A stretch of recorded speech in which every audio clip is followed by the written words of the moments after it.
Assalamualaikum warahmatullahi wabarakatuh. Saya Dea Ramayela dari D3 Keperawatan Universitas Negeri Padang.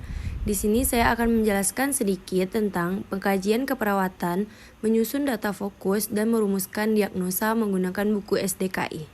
Selamat pagi, Bu. Pagi, Bu.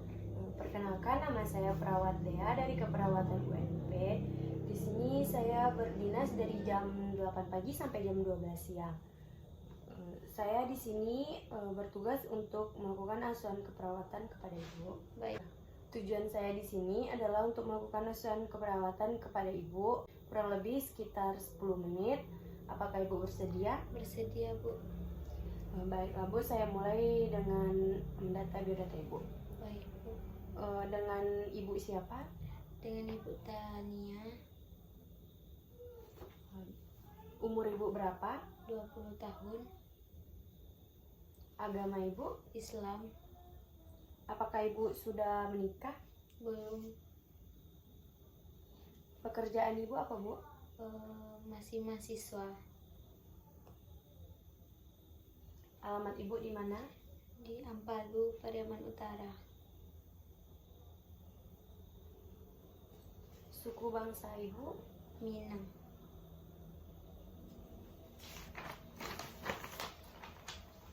Baiklah, selanjutnya saya akan mendata tentang riwayat kesehatan Ibu ya, Bu.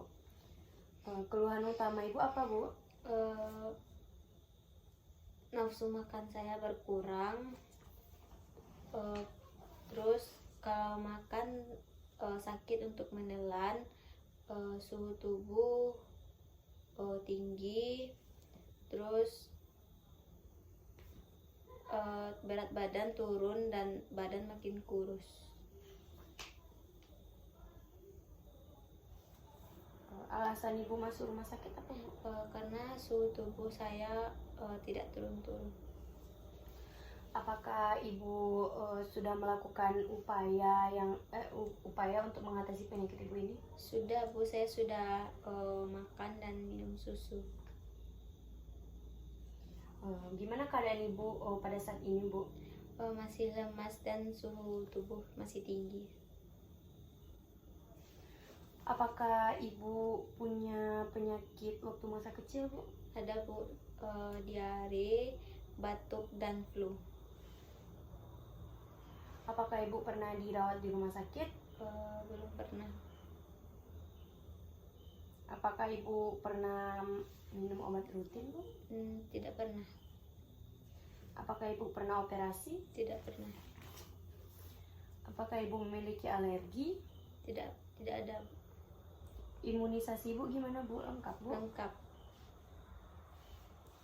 Riwayat kesehatan keluarga Ibu bagaimana, Bu? Apakah keluarga Ibu memiliki riwayat penyakit yang sangat serius? Tidak pernah, Bu.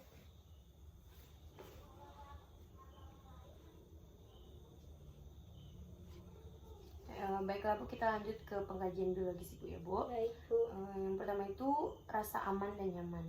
Apakah ada rasa nyeri sebelum sakit? Sebelum sakit tidak ada nyeri, Bu. Setelah sakit ada nyeri di bagian perut.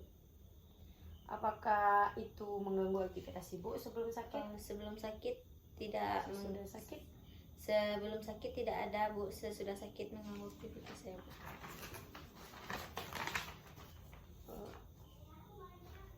Istirahat Ibu, apakah Ibu ada tidur siang? Sebelum sakit ada, Bu, tapi setelah sakit jarang tidur siang, Bu. Kira-kira tidur malam Ibu sekitar berapa jam, Bu? 8-9 jaman, Bu. Apakah pola tidur Ibu teratur? Pada sebelum sakit tidur saya teratur, tetapi setelah sakit tidak teratur.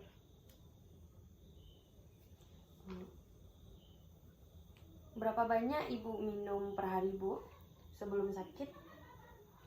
4-6 gelas, Bu. Kalau setelah sakit ini, Bu? 1 atau 2 gelas. Jenis minuman yang Ibu minum itu apa, Bu? Air putih atau susu? Air putih, Bu. Sebelum sakit pun air putih juga. Ibu, apakah ibu punya minuman yang tidak ibu sukai? Ada Bu, kopi. Makanan, ibu makan apakah teratur berapa kali ibu makan dalam sehari ibu? Sebelum sakit makan saya 3 kali. Sesudah sakit satu porsi itu nggak habis. Pola buang air besar ibu setiap hari itu rutin berapa kali sehari ibu? BAB saya 1 kali sehari. Bagaimana karakter feses ibu itu? Apakah lunak atau keras bu sebelum sakit? Sebelum sakit biasa-biasa aja. Setelah sakit lunak. Lunak ya bu. Kapan ibu buang air besar terakhir bu? Pagi tadi. Apakah ibu sekarang mengalami diare? Tidak. Buang air kecil ibu sebelum sakit itu berapa kali sehari bu? Sebelum sakit 4-5 kali sehari. Pada saat sakit 2 kali sehari. 2 kali sehari ya bu. Gimana karakter urin ibu sebelum sakit? Apakah warnanya kuning atau jernih atau gelap? Kuning jernih. Pada saat sakit Gelap gaduh. apakah ibu memiliki riwayat ginjal? Tidak ada Bu. Tidak kan. Ibu mandi berapa kali sehari bu? 2 kali sehari, pagi dan sore. Selama sakit apakah ibu ada mandi? Kadang-kadang mandi 1 kali. Itu nggak teratur. Apakah ibu ada merokok atau minum alkohol? Nggak ada sama sekali Bu. Minum obat-obatan? Nggak ada Bu. Rekreasi ibu, bagaimana ibu merasa puas pada diri ibu sendiri atau bahagia? Puas, bahagia kalau rekreasi. Baiklah bu, cukup segitu yang saya berikan kepada ibu. Pengkajian kita sudah selesai. Apabila ibu nanti butuh bantuan kepada saya, bisa ibu hubungi saya. Sekian, selamat pagi bu. Baiklah, setelah kita mendapatkan data fokus, selanjutnya kita akan memasukkan ke dalam tabel analisis data. Tabel tersebut bentuknya seperti ini. Ada 3 tabel, yang pertama itu data, yang kedua etiologi atau penyebab, yang ketiga problem atau masalah. Di data ini, yang pertama tuh data subjektif, yang itu kita dapatkan dari pasien atau pasien yang memberitahu kepada kita. Yang kedua itu DO, yaitu data objektif yang kita dapatkan dari cara kita melihat pasien atau dengan cara melakukan tindakan medis. Yang di sini tabel yang kedua yaitu etiologi atau penyebab, dan yang ketiga problem atau masalah. Problem dan masalah ini berisi diagnosa yang akan kita cari di buku standar diagnosa keperawatan di Indonesia. Caranya, yang pertama itu kita lihat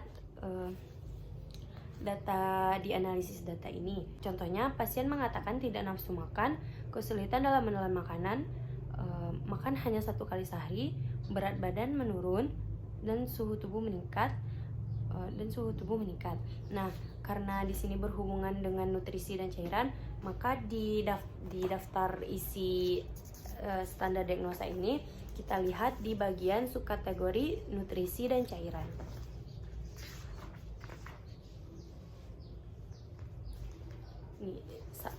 Ini subkategori nutrisi dan cairan. Di nutrisi dan cairan ini ada banyak sekali, tapi kita lihat satu persatu. Yang pertama, berat badan lebih. Berat badan lebih, data fokus ini tidak tertuliskan bahwa berat badannya berlebih, tapi berat badannya menurun dan tubuhnya kurus. Berarti berat badan lebih tidak termasuk diagnosanya atau tidak cocok dengan data yang ada. Selanjutnya, defisit nutrisi. Kita lihat defisit nutrisi terlebih dahulu. Defisit nutrisi kita lihat halaman 56.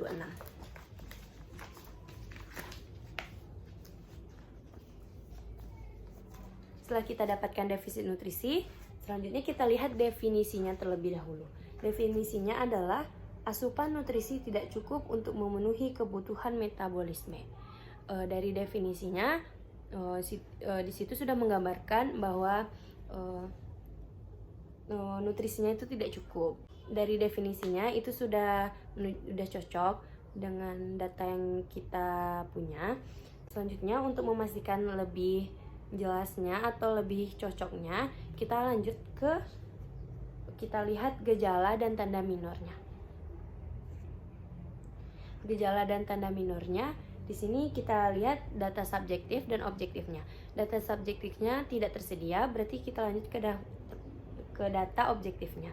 Data objektifnya di sini berat badan menurun sesuai dengan data yang ada di pengkajian kita, bahwa berat badannya menurun. Berarti defisit nutrisi ini cocok dengan pengkajian yang kita dapatkan. Yang selanjutnya, gejala dan tanda minor. Ada subjektif dan objektif. Yang subjektifnya cepat kenyang setelah makan, kram, nyeri abdomen. Yang ketiga, nafsu makan menurun. Benar. Yang ketiga, nafsu makan menurun. Nah, di data fokus kita di sana disebutkan bahwa nafsu makannya menurun. Yang objektifnya, bising usus hiperaktif, otot pengunyah lemah, otot menelan lemah, membran mukosa pucat, sariawan, serum albumin turun, rambut rontok berlebih, dan diare. Nah, yang di otot menelan lemah ini di data fokus disebutkan bahwa saat menelan makanan itu terasa sakit. Berarti cocok bahwa defisit nutrisi itu adalah diagnosa dari pengkajian yang kita dapatkan.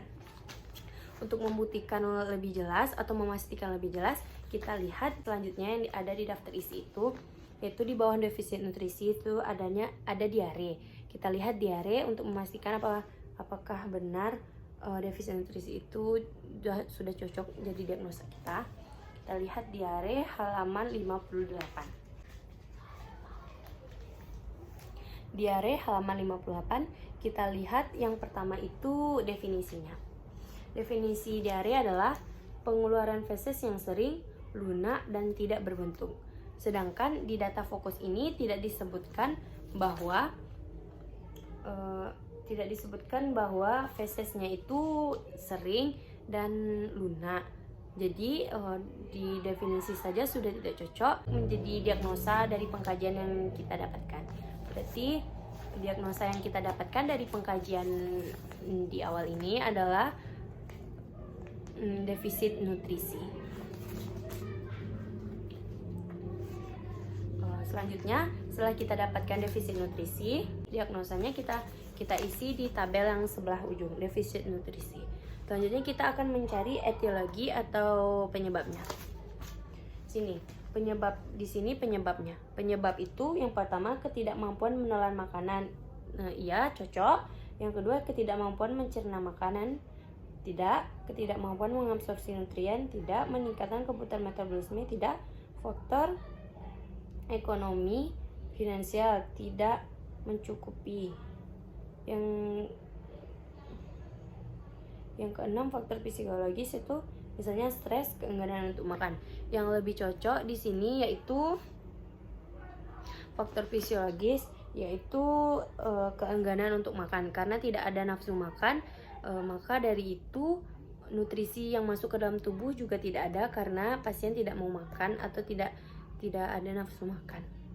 Berarti yang kita tulis di sini adalah di bagian etiologi adalah faktor fisiologis atau keengganan untuk makan. Baiklah, setelah kita dapat diagnosa, selanjutnya kita buat diagnosa keperawatannya. Di bawah ini kita buat diagnosa keperawatan, yaitu defisit nutrisi berhubungan dengan faktor fisiologis dibuktikan dengan tidak nafsu makan, berat badan menurun, dan tubuh kurus. Baiklah, begitulah cara menggunakan buku SDKI atau Standar Diagnosa Keperawatan Indonesia.